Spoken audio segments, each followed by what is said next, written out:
ಮಹಾಭಾರತದಲ್ಲಿ ವಿದುರ ಮಹಾನ್ ವಿದ್ವಾಂಸ, ಮಹಾಜ್ಞಾನಿ, ಕೃಷ್ಣನ ಪ್ರೀತಿಗೆ ಪಾತ್ರನಾದವನು, ಪಾಂಡವರ ರಕ್ಷಣೆಗೆ ಸದಾ ಸಿದ್ಧನಿದ್ದವನು. ವಿದುರ ಬರೀ ವಿದ್ವಾಂಸ ಅಷ್ಟೇ ಅಲ್ಲ, ಅವನು ಮಹಾನ್ ವೀರ.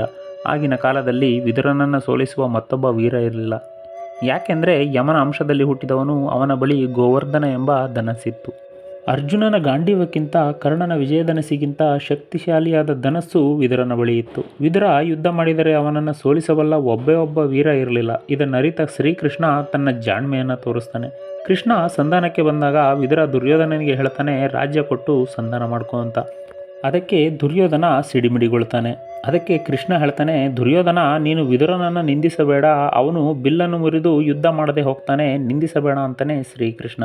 ಅಲ್ಲಿಗೆ ವಿದುರ ಏನು ಮಾಡಬೇಕು ಅಂತ ಅರ್ಥ ಆಗಿತ್ತು. ಅವನು ಬಿಲ್ಲನ್ನು ಮುರಿದವನೇ ಯುದ್ಧ ಮಾಡೋದಿಲ್ಲ ಅಂತ ಸಭೆಯಿಂದ ಹೊರ ನಡೆದಿದ್ದ ವಿದುರ.